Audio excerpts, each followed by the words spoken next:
जय श्री सीताराम, जय माता दी। माँ वैष्णो देवी मंदिर सेवा ट्रस्ट में आपका स्वागत है। आप लोगों के समक्ष कुछ ही देर में पंडित जी प्रस्तुत होंगे और आपको संपूर्ण जानकारी, आपके जीवन से जुड़ी हुई किसी भी समस्या के बारे में आपको जानकारी दी जाएगी। इसमें किसी भी प्रकार का कोई संदेह नहीं है। निर्मल मन जन सो मोह पावा, मोह कपट छल छिद्र न भावा। परमात्मा के चरण में, परमात्मा के शरण में अगर निर्मल रूप से, सच्चे मन से, सच्ची आत्मा से अगर हम समर्पित होते हैं तो हमारा कल्याण अवश्य होता है। इसमें किसी भी प्रकार की कोई समस्या नहीं है। जीवन में राहु की, शनि की, केतु की, बुध की, बृहस्पति की, यानी 9 ग्रहों की किसी न किसी प्रकार की समस्या हर किसी की व्यक्ति के जीवन में होती ही होती है। इसमें कोई संदेह नहीं है।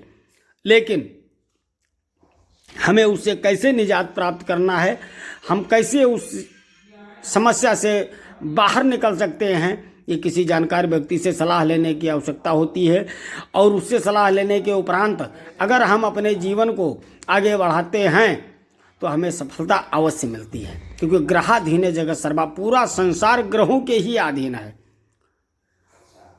और गुरु के शरण में जाने से ही ग्रहों का निराकरण होता है। जैसे किसी भी व्यक्ति का विवाह नहीं होता है, विवाह के लिए गुरु के शरण में जाते हैं, उनसे सलाह लेते हैं, उनसे उपाय पूछते हैं। किसी कुंडली में मंगल दोष होता है, मांगलिक होने की वजह से विवाह नहीं होता है। किसी की कुंडली में मंगल शुक्र की युक्ति सप्तम भाव में, पंचम भाव में, द्वादश भाव में, लग्न में होती है, जिसमें विवाह में रुकावट उत्पन्न होती है। किसी की कुंडली में काल सर्प योग होता है। काल सर्प योग होने से भी वैवाहिक जीवन में काफ़ी समस्याओं का सामना करना पड़ता है। किसी भी व्यक्ति का व्यापार नहीं चलता है।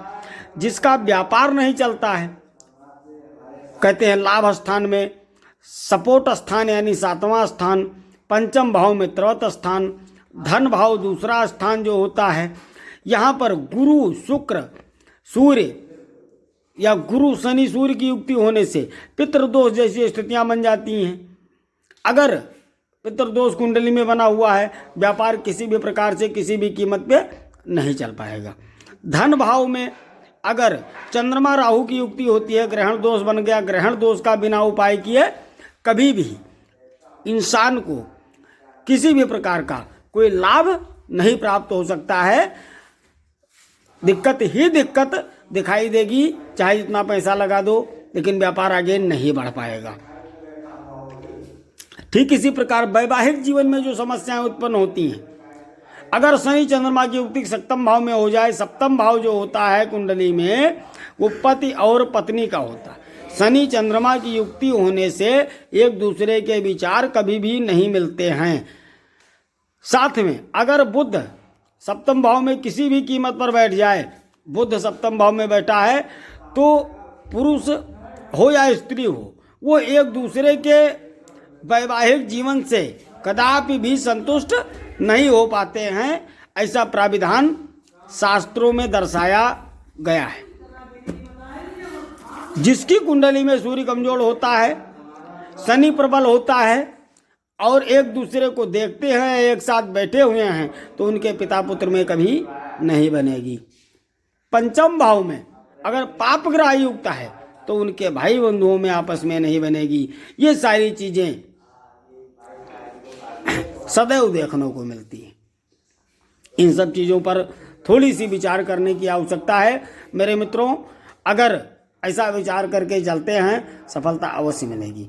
लाभ स्थान में राहु बैठा हो, पंचम भाव को देख रहा हो, पंचम में शनि गुरु के साथ हो या शनि शुक्र के साथ हो, शनि मंगल के साथ में बैठा हुआ हो, ऐसे व्यक्ति को संतान उत्पत्ति में काफ़ी समस्याओं का सामना करना पड़ता है। इत्यादि बहुत सारी समस्याएं हैं। इन समस्याओं को निजात पाने के लिए हमारे दिए गए नंबरों पर कॉल करें।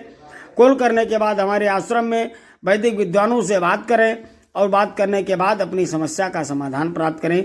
जय श्री सीताराम, जय माता दी। माँ वैष्णो देवी मंदिर सेवा ट्रस्ट से जुड़ेंगे, सफलता अवश्य प्राप्त होगी। जय माता दी।